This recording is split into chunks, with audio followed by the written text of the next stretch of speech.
तो आज हम इस वीडियो में एनसीईआरटी क्लास 7 का साइंस देखने वाली है। चैप्टर 1 था जिसको हमने पढ़ा रखा है और ये हम लोग यहाँ पे क्वेश्चन आंसर देखेंगे। अगले बार से हम लोग जो भी चैप्टर होगा उन सभी का एक शॉर्ट नोट बनाएंगे, ठीक है, यानी एक समरी टाइप से होगा जिसमें सभी इंपॉर्टेंट होगा पॉइंट बाय पॉइंट। उसको पढ़ने के बाद आपको किताब पढ़ने की आवश्यकता नहीं होगा। उसको करने के बाद हम लोग डायरेक्ट क्वेश्चन आंसर देखेंगे। तो आप अगर कोई कम्पिटिटिव एग्जाम का तैयारी करते हैं तो आपके लिए ये काफ़ी हेल्पफुल होगा। और अगर आप इस चैनल पर नए तो चैनल को सब्सक्राइब करके बेल आइकन प्रेस कर दें ताकि आने वाली वीडियो की नोटिफिकेशन सबसे पहले आप तक पहुंचे। आप चाहे किसी भी बोर्ड से हो, हिंदी बोर्ड अगर हिंदी मीडियम है तो आपके लिए जरूरी, एनसीईआरटी सभी बोर्ड के लिए होता है। तो यहाँ पे देखिए सबसे पहला आपका क्वेश्चन है इसमें कि जीवों को खाद की आवश्यकता क्यों होती है। तो आपको पता है कि खाद से हमें जो भी एनर्जी वगैरह मिलता है वो खाद से मिलता है, क्योंकि खाद में पोषक तत्व होते हैं और उसी पोषक तत्व से हमें ऊर्जा मिलता है। तो सभी जीवों को अपने शरीर के विकास और रखरखाव के लिए ऊर्जा की आवश्यकता होती है, ठीक है ना। हमें विकास के लिए, डेवलपमेंट के लिए और हमें जीवित रहने के लिए ऊर्जा की आवश्यकता होती है और ये ऊर्जा हमें भोजन से प्राप्त होती है, इसीलिए जीवों की खाद्यों की आवश्यकता होती है। आप आगे ऐसे लिख सकते हैं। सेकंड नंबर क्वेश्चन है परजीवी एवं मृत जीवी में अंतर स्पष्ट करना है। तो आपको परजीवी का मतलब पता है, जो दूसरे जीवों से भोजन प्राप्त करते हैं, जैसे अमरबेल हो गया, ठीक है, वो दूसरे के शरीर पर रहकर भोजन प्राप्त करते हैं। और जो मृत जीवी होते हैं वो मरे हुए जीव यानी सड़े गले जो पदार्थ होते हैं उनसे वो भोजन प्राप्त करते हैं। तो यहाँ पे परजीवी की बात किया जाए तो वह जीव जो किसी अन्य जीव के शरीर पर बढ़ता है, ठीक है ना, उसके शरीर पर ही बढ़ता है और उसमें पोषक तत्वों को प्राप्त करता है, परजीवी के रूप में जाना जाता है। परजीवी का उदाहरण हो गया अमरबेल। अब आती है मृत जीवी। तो जो जीव मृत या फिर क्षयकारी कार्बनिक पदार्थों से पोषक तत्व प्राप्त करता है उसे मृत जीवी कहा जाता है। मृत जीवी के उदाहरण है कवक और कुछ बैक्टीरिया।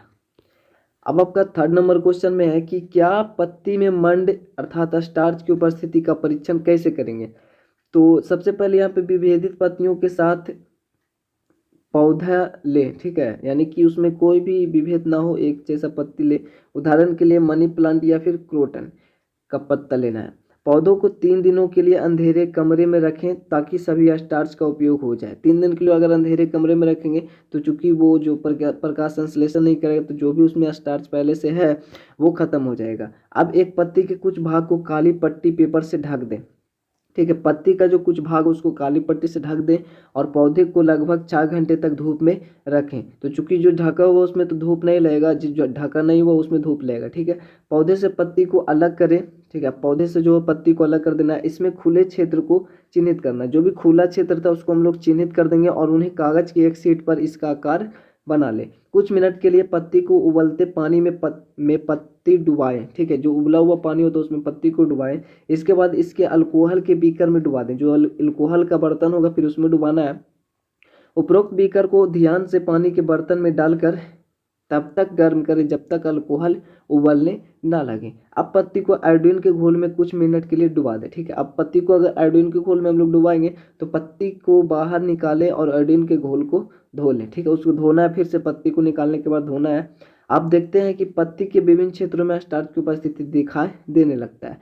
तो जो आपका ढका हुआ था काला रंग से, चूंकि उसमें स्टार्च नहीं बनेगा, और जो आपका खुला हुआ था वो प्रकाश उसको मिल रहा था तो वहाँ पे स्टार्च होगा, तो वहाँ पे रंग में परिवर्तन आता है। जैसे कि इसका एक और आंसर आपका नीचे देखने को मिल जाएगा। जैसे थर्ड का आंसर एक और है इस तरीके से, देखिए, जो आपका अंधेरे कमरे में पौधे की पत्तियां पर कोई नीला काला रंग नहीं दिखाई देता, इसका मतलब उसमें स्टार्च नहीं है, ठीक है ना। तो इसका आंसर इस टाइप से भी आप लिख सकते हैं कि एक जैसे 2 सुभाष हरे पौधे को ले, ठीक है, एक पौधे को ले और उसे अंधेरे कमरे में रखें ताकि उसका सारा स्टार्च निकल जाए, ठीक है ना, अंधेरे कमरे में रखने पर। दूसरे पौधे को धूप में रखें और यहाँ पे मतलब 2 पत्ता यहाँ पे लिया एक ही जैसा, ठीक है, और अभी धूप में रखें। अभी प्रत्येक पौधे से एक पत्ता लें और उन पर आयोडीन के घोल का कुछ बूंदे डालें। तो अंधेरे कमरे में जो रखे पौधे की पत्तियां पर कोई नीला काला रंग नहीं दिखेगा, ठीक है, नहीं दिखेगा। तो यह स्टार्च की अनुपस्थिति को इंगित करता है, ठीक है ना। नीला काला रंग सूरज की रोशनी में रखे गए पौधे की पत्तियों पर देखा जाएगा क्योंकि उसमें स्टार्च, यह स्टार्च की उपस्थिति को इंगित करता है। तो इस प्रकार से इसका आंसर होगा। अब चौथा नंबर क्वेश्चन है आपका कि हरे पादपों में खाद्य संश्लेषण प्रक्रम का संक्षिप्त विवरण देना है। खाद्य संश्लेषण जो होता है उसका छोटा सा टिप्पणी लिखना है आपको यहाँ पे। तो पौधे में भोजन का संश्लेषण पत्तियों में होता है, ये आपको भी पता है, इसलिए हम लोग पत्तियां पौधे की खाद्य फैक्ट्रियां हैं, ठीक है। सभी कच्चे माल जैसे कि जल हो गया, कार्बन डाइऑक्साइड हो गया और सूर्य के प्रकाश हो गया, ये सब कच्चे हैं ना। को पत्तियों तक पहुंचना चाहिए। पानी और खनिजों को जड़ों द्वारा पत्तियों में ले जाया जाता है और पत्तियों में एक हरा वर्णक होता है जिसे क्लोरोफिल कहा जाता है, ठीक है, जो पत्तियों को सूरज के प्रकाश की ऊर्जा को अवशोषित करने में मदद करता है। ये सब आपको पता है, तो यही सब आपको जो भी प्रकाश संश्लेषण से रिलेटेड वो आपको लिखना होता है। तो इस ऊर्जा का उपयोग कार्बन डाइऑक्साइड और पानी की उपस्थिति में भोजन तैयार करने के लिए किया जाता है। तो जो भी ऊर्जा अवशोषित करता है उस ऊर्जा का यूज जो कार्बन डाइऑक्साइड है और जल है उनसे वो भोजन तैयार करने में करता है। तो इतना आपका क्लियर हो गया होगा। अब हम अगर आगे की देखें तो किसी प्रवाह चित्र की सहायता से दर्शाए कि पादप भोजन के मूलभूत स्रोत है, यानी कि मेन स्रोत हमारा कौन सा है, पादप है। अगर हम लोग डिपेंड है, सपोज अगर हम लोग कुछ मांसाहारी भोजन खाते हैं तो मांसाहारी जो जीव था, जो भी जीव हम खा रहे हैं वो जीव कहीं ना कहीं पेड़ पौधे पर डिपेंडेंट है और फिर उस पर जो पेड़ पौधे पे डिपेंडेंट है और उस पर हम डिपेंडेंट है, तो कहीं ना कहीं हम लोग इनडायरेक्टली या डायरेक्ट हम लोग पेड़ पौधे पर ही डिपेंड है। तो सभी जीव सीधा या फिर प्रोच बोल सकते हैं, यानी डायरेक्ट रूप से पौधे पर निर्भर करते हैं। उदाहरण के लिए पौधे खाने वाले जानवर सीधे पौधे पर निर्भर करते हैं, जो पौधे खाने वाले जो शाकाहारी है, ठीक है, और मांसाहारी जो है वो पौधे खाने वाले जीवों पर निर्भर रहते हैं। इस प्रकार ये जीव अप्रत्यक्ष रूप से यानी इनडायरेक्टली रूप से पौधों पर ही निर्भर करते हैं, ठीक है ना। निम्नलिखित प्रवाह चित्र पौधे को निर्भरता के कुछ उदाहरण दिखाते हैं। जैसे कि यहाँ पे फिगर में देखेंगे तो यहाँ पे देखिए ये एक पौधा है, जैसे कि फतिंगा का फिगर, ये तो इसी सब से भोजन खाता है ना। उसके बाद इस फतिंगे को ये मेढक खा जाएगा, मेढक को सांप खा जाएगा, सांप को ये खा जाएगा, ठीक है। उसी प्रकार से इधर है, उसी प्रकार से इधर देख रही है पौधा है, उसको हिरन खाएगा, फिर हिरन शेर को खा जाता है। तो इस प्रकार से ये आपका होता है। अब 6 नंबर क्वेश्चन में बोला रिक्त स्थान को पूर्ति करना है, तो क्योंकि हरे पादप अपना खाद्य स्वयं बनाते हैं इसलिए इसको क्या बोलेंगे, स्वपोषी बोलेंगे ना। जैसे कि यहाँ पे लिखा, क्योंकि हरे पादप अपना खाद्य स्वयं बनाते हैं इसलिए इसे स्वपोषी बोलेंगे। खा में आपका पादपों द्वारा संश्लेषित खाद का भंडारण किस रूप में होता है, तो आपको पता है जो खाद संश्लेषण बनता है उसमें वो स्टार्च के रूप में यानी मंड के रूप में वो वहाँ पे किया जाता है। तो यहाँ पे पादपों द्वारा संश्लेषित खाद भंडार जो होता है वो मंड यानी स्टार्च के रूप में किया जाता है। गा में प्रकाश संश्लेषण के प्रक्रम में जिस वर्णक द्वारा सौर ऊर्जा संग्रहित की जाती है उसे हम लोग क्या बोलते हैं, तो उसे क्लोरोफिल बोलते हैं। क्लोरोफिल के द्वारा ही अवशोषण किया जाता है सूर्य का प्रकाश, मतलब सूर्य से जो ऊर्जा है सूर्य में। तो प्रकाश संश्लेषण के प्रक्रम में जिस वर्णक द्वारा सौर ऊर्जा संग्रहित की जाती है उसे क्लोरोफिल कहते हैं।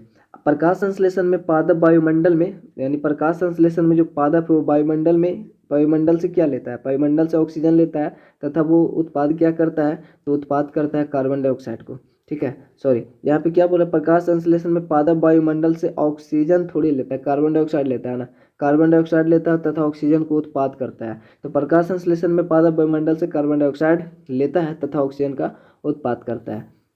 7 नंबर क्वेश्चन है, निम्न कथनों को संबंध परिभाषित शब्द बताना है। तो पीत दुर्बल तने वाला परजीवी पादप क्या है, तो पीत दुर्बल तने वाला परजीवी पादप जो है वो अमरबेल है। एक पादप जिसमें स्वापोषण एवं विषम पोषण दोनों ही प्रणाली पाई जाती है तो वो हो गया घटपर्णी। ये आपका पता है, स्वापोष या विषम पोष यानी कीट को भी खा जाता है ये, इसके बारे में हमने पढ़ा है, ठीक है ना। बेरंध्र जिनके द्वारा पत्तियों में गैसों का आदान प्रदान यानी विनिमय होता है वो, तो बेरंध्र जिनके द्वारा पत्तियों में गैसों का आदान प्रदान यानी विनिमय होता है वो रंध्र होता है, ठीक है ना, रंध्र के द्वारा होता है। अब यहाँ पे 8 नंबर क्वेश्चन है, तो बोला सही उत्तर पे यहाँ पे टिक लगाना है। तो अमरबेल उदाहरण है किसका, तो आपको पता है परजीवी का उदाहरण है, ठीक है। तो यहाँ पे आपका आंसर यहाँ पे है कि परजीवी, एक ऑप्शन जो ऊपर था वो आपका कटा हुआ है, ठीक है ना, इसमें वो है स्वपोषी। और खा में कीटों को पकड़कर अपना आहार बनाने वाले पादप का नाम घटपर्णी आपको पता है, तो ये आपको याद रखना है, घटपर्णी यानी पीचर पादप। 9 नंबर क्वेश्चन में मिलान करना, तो आपको पता है क्लोरोफिल, तो क्लोरोफिल क्या होगा, पत्ती में होता है ना क्लोरोफिल।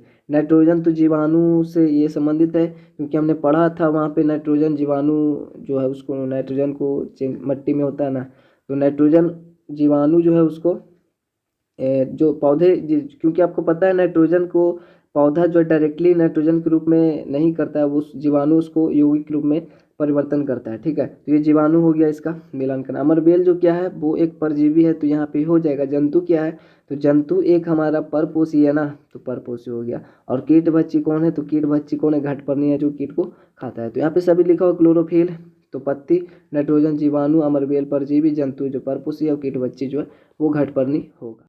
अब यहाँ पे 10 नंबर क्वेश्चन, निम्न कथनों में सत्य असत्य कथनों का चयन करना। तो प्रकाश संश्लेषण में कार्बन डाइऑक्साइड मुक्त होता है थोड़ी ना, कार्बन डाइऑक्साइड को वो ग्रहण करता है, तो ये असत्य है, तो ये असत्य होगा, ठीक है ना। यहाँ पे पहला का ऐसा पादप जो अपना भोजन स्वयं संश्लेषित करते हैं वो मृत जीवी कहलाते थोड़ी है, वो स्वपोषी होते हैं, तो ये भी असत्य है। प्रकाश संश्लेषण का उत्पादन प्रोटीन थोड़ी ऑक्सीजन था, अभी हमने देखा।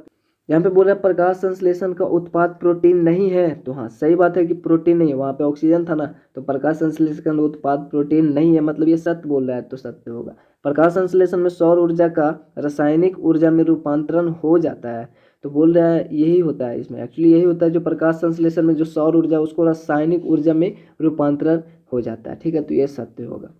अब यहाँ पे हमारा 11 नंबर क्वेश्चन है, पादप के किस भाग द्वारा प्रकाश संश्लेषण हेतु वायु से कार्बन डाइऑक्साइड ली जाती है। तो आपको भी पता है रंध्र होता है ना, तो रंध्र के द्वारा ही होता है, रंध्र आंसर होगा इसका। और 12 नंबर, वायुमंडल से मुख्यतः जिस भाग द्वारा पादप कार्बन डाइऑक्साइड प्राप्त करते हैं वह है, तो जिस भाग द्वारा कार्बन डाइऑक्साइड प्राप्त करते हैं वो क्या है, पत्तियां, ठीक है। वायुमंडल के मुख्यतः जिस भाग द्वारा पादप कार्बन डाइऑक्साइड प्राप्त करते हैं वो भाग यहाँ पे पूछ रहा है, तो पत्ती होगा, ठीक है ना। ऑप्शन के अकॉर्डिंग भी यहाँ पे पत्ती होगा। तो उम्मीद करते हैं आपको इतना क्लियर हो गया होगा। आप कमेंट कर सकते हैं, आप आर्ट्स के लिए भी कमेंट कर सकते हैं, कोई भी चैप्टर आपको यहाँ पे आप कमेंट करिएगा तो ही हम लोग जान पाएंगे कि आपको क्या पढ़ना है और हम क्या पढ़ाएं, ठीक है। तो चलिए मिलता है आपसे अगले वीडियो में, चलो अपना जरूर से चलो सब्सक्राइब कर ले, चलिए मिलता है आपसे अगले वीडियो, तब तक के लिए जय हिंद जय भारत।